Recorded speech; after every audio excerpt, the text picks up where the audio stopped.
भोलेनाथ, जय मां शेरावाली। चिरंजीवी भावपुत्र, तुम्हारा अभियान तो संपूर्ण हो गया पुत्र। आभार प्रकट करने के लिए तुम्हें यहां आने की कोई आवश्यकता नहीं थी। हे शिव शंभो, यदि मुझे केवल आपका आभार ही प्रकट करना होता तो मैं वहीं धरती से आपकी वंदना कर लेता। मुझे कुछ और भी स्मरण था। मैं समझ गई तुम्हें क्या स्मरण था। वही आदि गुरु दक्षिणा जो तुम मेरे भोलेनाथ को देना चाहते थे, है ना?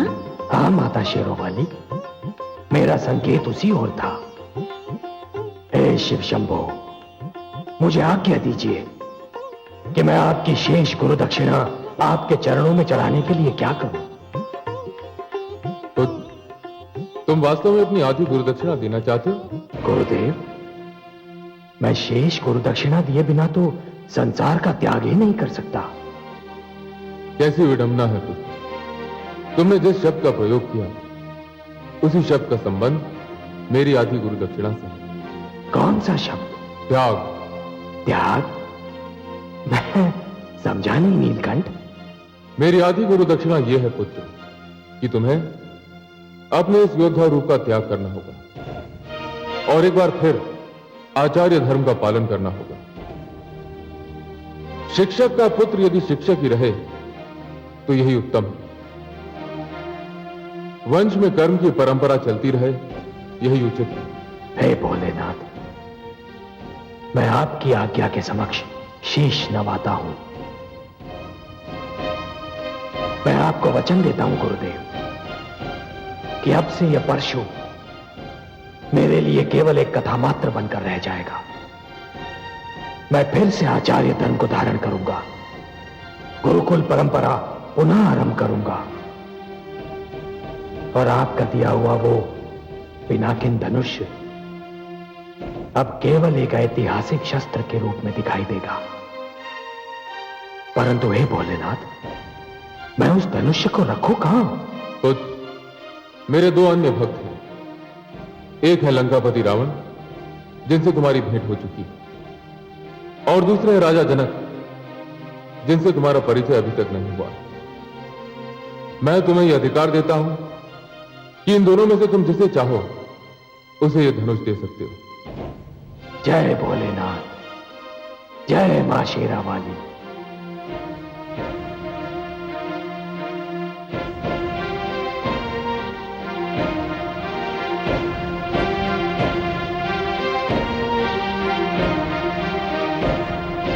असुर कीर्ति विस्तारक, देवकुल प्रतिष्ठा विदारक, महाज्ञानी सुकेशु नंदन असुर सम्राट रावण पधार रहे हैं।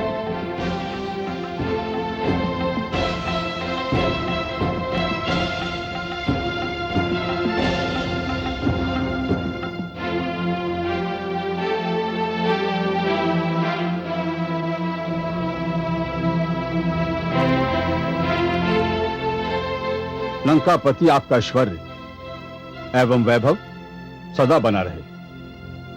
आपकी कीर्ति पताका ऐसी भांति लहराती रहे।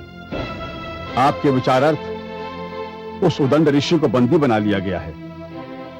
यदि आपकी आज्ञा हो तो उसे प्रस्तुत किया जाए। जब तक उसे सामने लाया जाता है उसके अपराध का वर्णन किया जाए। हे असुर कुलभूषण, लंका में किसी भी आयोजित यज्ञ में आपके नाम की आहुति डाले बिना यज्ञ पूर्ण नहीं हो सकता। और उसने हमारे आदेश का पालन ना करने का दुस्साहस किया है। कौन है ये? सैनिक,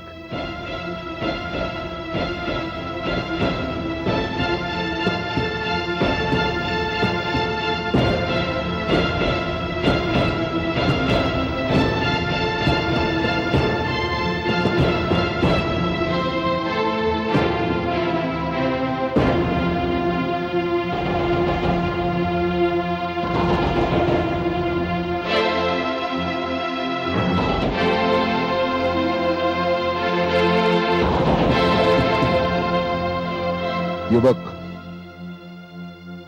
तुम्हें देवताओं के समक्ष हमारी श्रेष्ठता में कोई संदेह है? ऐसा कौन सा विषय है जिसमें मैंने देवताओं को पराजित नहीं किया? परंपरा तथा मेरी संस्कृति मुझे आपके नाम की आहुति यज्ञ में डालने से रोकती है। क्यों? मैं भी संस्कृति के जन्मदाता तथा पालक महान ऋषि पौलस्त्य का पौत्र हूं तथा महान ऋषि विशर्वा का पुत्र रावण हूं। लंकेश, वंश में जन्म लेने से कुछ नहीं होता, आचरण से होता है, और आपका आचरण ऋषियों का नहीं असुरों वाला है। युवक,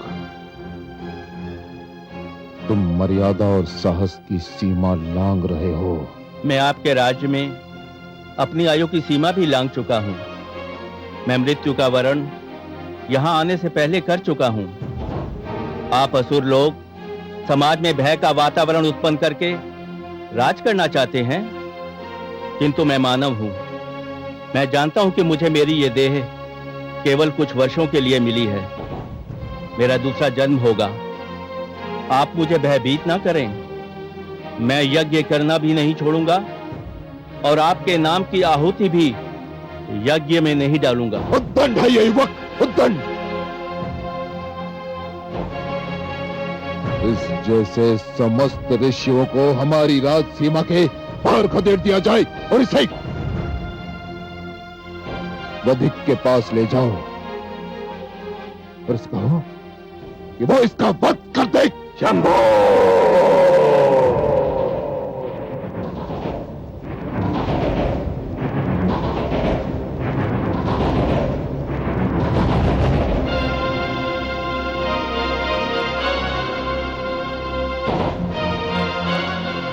परशुराम, लंकापति रावण की राजसभा में तुम्हारा स्वागत है। लंकापति रावण, मैं बड़े उचित समय पर आया। मैं तो आपको विश्रवा का पुत्र समझकर यहां आया था, किंतु देख रहा हूं कि आपके ऊपर अपनी माता श्री की महत्वाकांक्षा और असुर संस्कृति विराजमान है। परशुराम, आपका इतना बड़ा उपकार है मुझ पर कि यदि आप मुझसे मेरा सिर भी मांगेंगे तो मैं ना नहीं कहूंगा। तो बस ये ऋषि युवक मुझे दे दीजिए, मैं उल्टे पैर लौट जाऊंगा। क्यों? ऐसा क्यों मित्र? हे लंकापति, मैं तो आपको अपने गुरु भगवान शिव शंभो का महान भक्त समझकर यहां आया था, उनका ये पिनाकिन धनुष आपको देने के लिए। तो दीजिए। दीजिए परशुराम, मुझसे बड़ा और योग्य पात्र इस संसार में कोई हो ही नहीं सकता। दीजिए परशुराम। नहीं लंकापति रावण, एक महान शिव भक्त होना और बात है और एक प्रजावत्सल राजा होना और बात। आप महान शिव भक्त अवश्य हैं, किंतु आप अपनी प्रजा की रक्षा नहीं करते। आप एक न्याय प्रिय राजा नहीं है लंकेश, और इसलिए अपने गुरु का यह महान शिव धनुष मैं आपको कदापि नहीं दे सकता। मेरा यह निर्णय अटल है। किंतु परशुराम। लंकेश, अपने गुरु की आज्ञा से मैंने आप पर एक उपकार किया था। हो सके तो उसी गुरु के नाम पर एक उपकार आप मुझ पर कीजिए। यह युवक मुझे दे दीजिए। आपने मुझ पर बहुत बड़ा उपकार किया था। एक कायर के कारागार से मुक्ति दिलाई थी। आप नहीं जानते परशुराम, मैं इसे कितना बड़ा उपकार मानता हूं। तो फिर लंकेश, मेरे कहने पर इस युवक को जीवन दान दे दीजिए। इतने बड़े उपकार के बदले में इतना तुच्छ उपहार? एक मानव, एक ऋषि के जीवन का उपहार।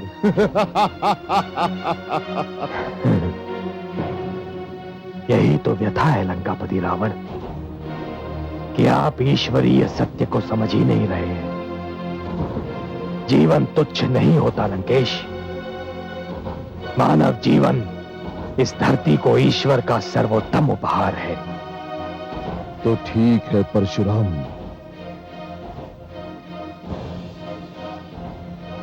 मैं आपकी मांग स्वीकार करता हूं और इसे जीवन दान देता हूं।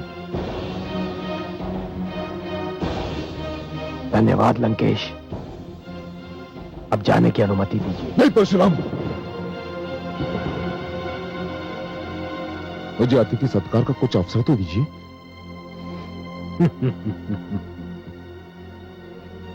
नहीं लंकेश, यह संभव नहीं है, क्योंकि आपकी और मेरी विचारधारा में धरती और आकाश का अंतर है। यहां और अधिक ठहरना आपके और मेरे मध्य मतभेदों को जन्म देने के समान है। मैं भली भांति जानता हूं लंकेश कि मैं अपनी संस्कृति नहीं छोड़ सकता और ना ही आप अपनी असुर संस्कृति को त्याग सकते हैं। इसलिए अनुमति दे ही दीजिए। चलो युवक।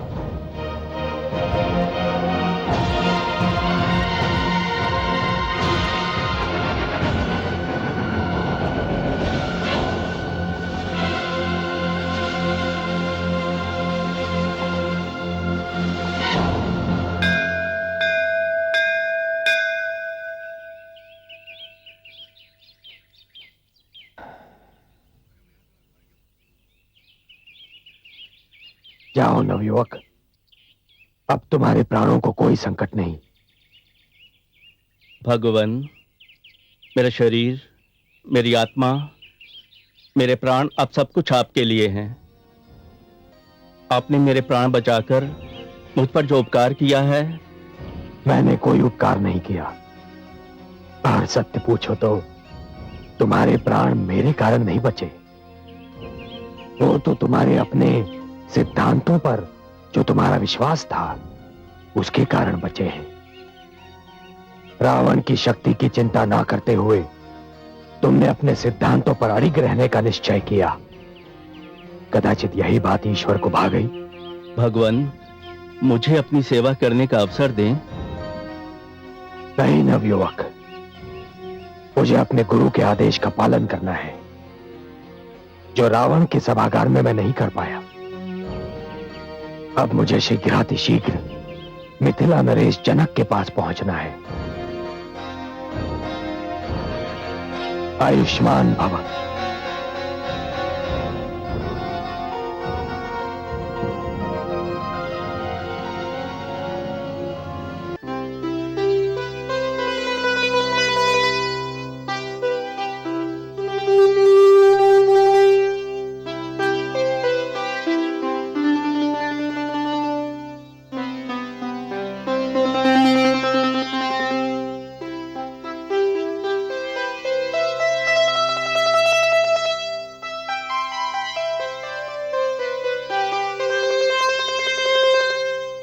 महाराज जनक की जय हो। ऋषि जमदग्नि पुत्र श्री परशुराम पधारे हैं। वे आपसे भेंट करना चाहते हैं। भगवान परशुराम, अहो भाग्य, अहो भाग्य। कहाँ है?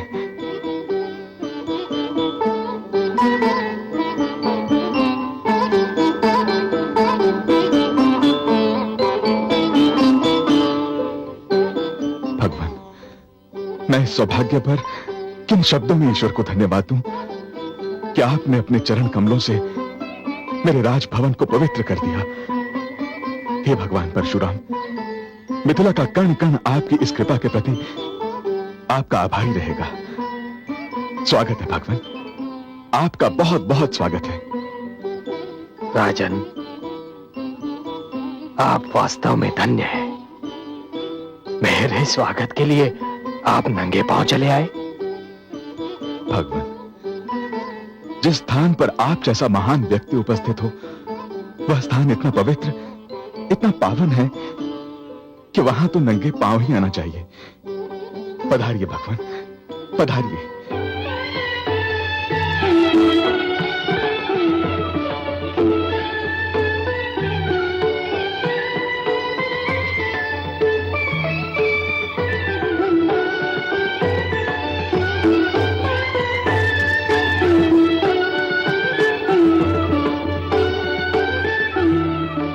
विराजिए भगवान।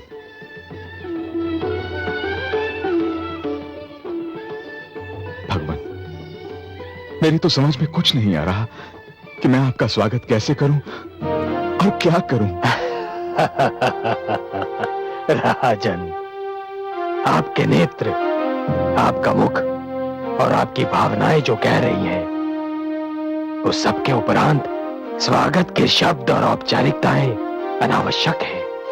भगवान परशुराम, यदि आप मेरे लिए कोई आदेश लेकर आए हैं तो कृपया कहिए।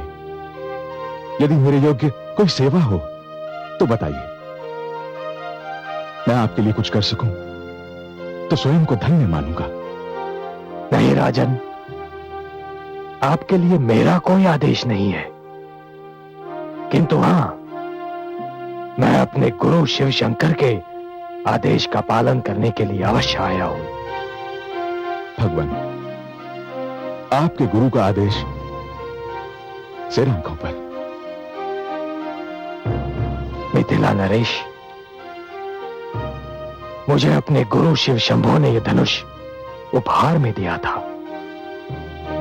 परंतु अब मेरे अभियान की समाप्ति के उपरांत मुझे इसकी कोई आवश्यकता नहीं है। मैंने इसे गुरुदेव को लौटाना चाहा, किंतु उन्होंने आदेश दिया कि मैं इसे लंकापति रावण को दूं या फिर मिथिला नरेश जनक को। गुरुदेव के आदेश के अनुसार मैं पहले लंका पहुंचा। तो फिर आपने यह धनुष लंकेश रावण को क्यों नहीं दिया भगवान? लंकेश रावण तो महान शिव भक्त हैं। इस नाते इस धनुष पर उनका अधिकार पहले है, वही इसके योग्य भी हैं प्रभु।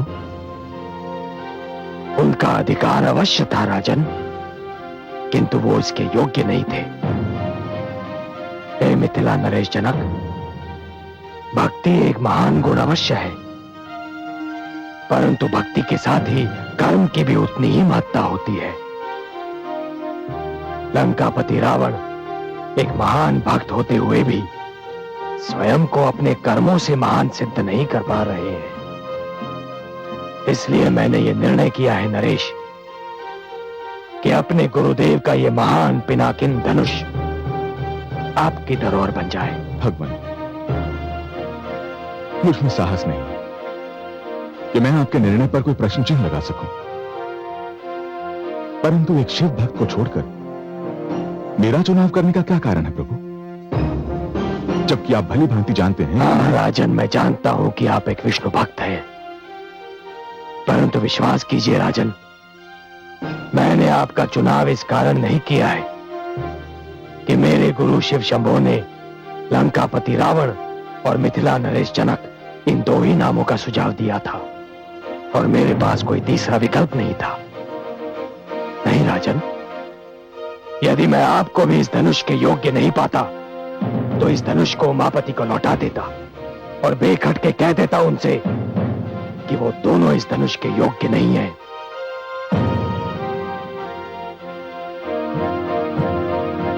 किंतु राजन, आपने ये सिद्ध कर दिया कि आप जनक हैं, जनक जिसका अर्थ होता है पिता। राजन, मुझे ज्ञात था कि मिथिला की सीमा में प्रवेश करते ही मैं एक ऐसे राज्य में प्रवेश कर रहा हूं जिसका राजा एक विष्णु भक्त है। मुझे आशा भी थी कि इस राज्य में चप्पे चप्पे पर भगवान विष्णु के सुंदर और अनगिनत मंदिर बिखरे होंगे। मेरा विचार ठीक भी था राजन, किंतु राजन, यहां आकर एक सुखद आश्चर्य हुआ कि आपके राज्य में भगवान शिव के भी उतने ही सुंदर मंदिर बिखरे हुए हैं। भगवान, मेरे राज्य में शिव भक्त भी हैं और वैष्णव उनका आदर करते हैं।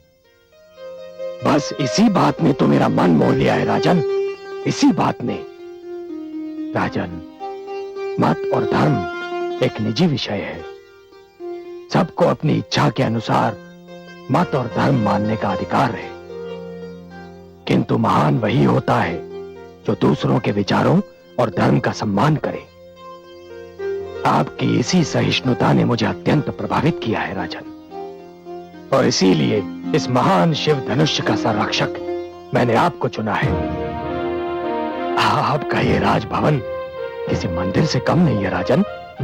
भगवान, मैं वचन देता हूं कि भगवान शिव के इस धनुष को न केवल पूरे सम्मान के साथ मिथिला में स्थापित करूंगा, वरन अपने प्राणों से भी अधिक इसकी रक्षा करूंगा। भगवान, आप एक लंबी यात्रा से आए हैं, तनिक विश्राम कर लीजिए। मुझे और मेरे परिवार को अपनी सेवा का अवसर दीजिए। मैं कल ही इस धनुष के लिए यथा योग्य स्थान बनवा दूंगा।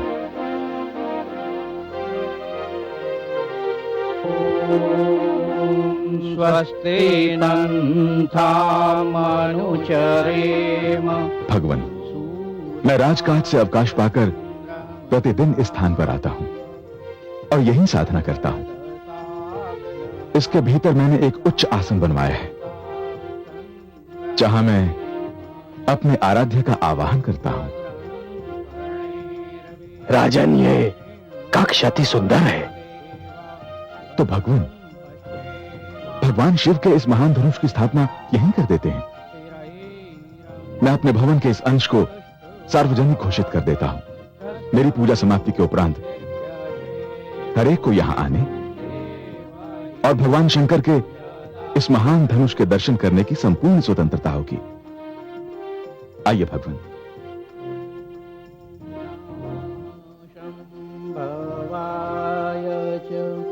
मयो भवाय च नमः शंकराय च मयस्कराय च नमः शिवाय च शिवतराय च ॐ नमः शिवाय। ॐ नमः शिवाय। ॐ नमः शिवाय। हे शिव शंभो, आज मैंने आपके आदेश का पालन कर दिया है। आपके इस महान और पूजनीय धनुष को उसके योग्य स्थान पर पहुंचा दिया है। हे पिनाकिन, कदाचित ये मेरी तुमसे अंतिम भेंट है। भोलेनाथ के साथ ही मैं तुम्हारा भी आभारी हूं और तुमसे विदा लेता हूं।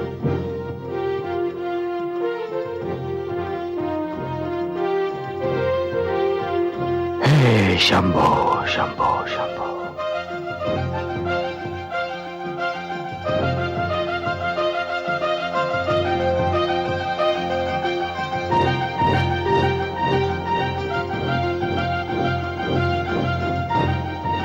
अब जाने की अनुमति दीजिए राजन। भला यह कैसे संभव है भगवान? मुझे कुछ दिन और अपनी सेवा से कृतार्थ होने का अवसर न देंगे? नहीं राजन, यद्यपि मुझे मिथिला भली लगती है, बहुत सुंदर स्थान है। यहाँ की मिट्टी में एक ऐसी सुगंध है कि वो मन को अपनी ओर खींचती है, किंतु राजन मैं यहां ठहर नहीं पाऊंगा। भगवान, कुछ दिन तो और ठहर जाते।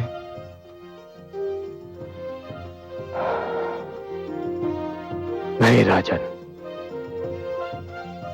राजन मैंने जीवन में इतनी हत्याएं की हैं कि मेरा मन ऊब गया है। यह सत्य है कि हत्याएं करने पर मुझे विवश कर दिया गया था, किंतु हत्याएं तो हुई ना, जिनके कारण न केवल मेरे हाथ रक्त से रंगे हैं, वरन मुझे ऐसा लगता है जैसे मेरा समस्त अस्तित्व रक्त सागर में डूब गया है। मेरे मन पर, मेरी आत्मा पर एक बोझ है राजन, एक बोझ है। मैं साधना में डूब जाना चाहता हूं राजन। ऐसी साधना में जिससे मैं न केवल संसार को वरन स्वयं को भी भूल जाऊं। भगवान, मैं आपको रोकने का दुस्साहस तो नहीं कर सकता, किंतु यदि आपने जाने का निर्णय कर ही लिया है तो मुझे कोई ऐसी शिक्षा देकर चाहिए भगवान, जो जीवन भर मेरा मार्गदर्शन करती रहे। हे राजन,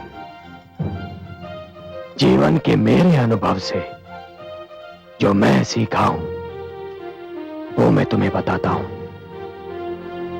मैंने ये जाना है राजन कि कर्म ही धर्म है, कर्म ही वर्ण है, कर्म ही वास्तविक जाति है, कर्म ही जीवन का आरंभ है और कर्म ही जीवन का अंत है।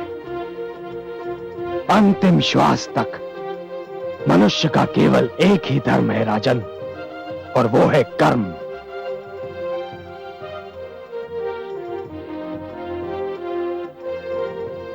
जो मनुष्य इस बात को स्मरण रखेगा राजन, उसी का जीवन सफल होगा।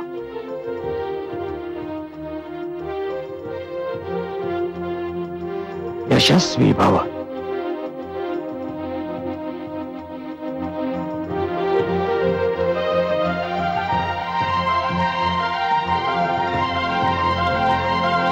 हे कमल नयन, आपकी कृपा से परशुराम का अभियान सफलतापूर्वक समाप्त हो गया। यह अभियान क्या था महादेवी? रक्त का एक सागर था जिसमें डूबकर जाना था, और परशुराम ने इस सागर को डूबकर ही पार किया है। किंतु हे कमल नयन, परशुराम ने शिव भक्त रावण को धनुष न देकर जनक को दिया, क्या ये पक्षपात नहीं हुआ? कदापि नहीं महादेवी। आपने सुना नहीं परशुराम ने मापदंड क्या बनाया था? परशुराम ने सर्वधर्म समभाव को मापदंड बनाया था।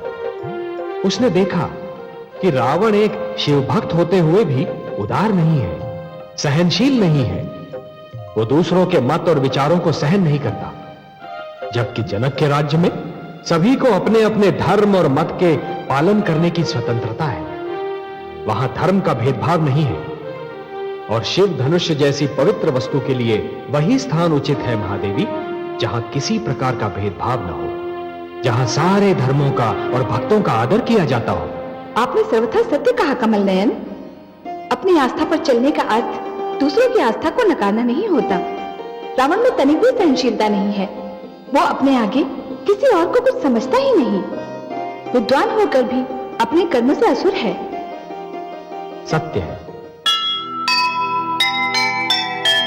अपने अपने पथ चले, सबको है अधिकार, मत दूजे पर ला दिए अपने जटिल विचार। हिंसा अत्याचार से चले न कोई काम, जग में हुआ घमंड का सदा बुरा परिणाम, सदा बुरा परिणाम।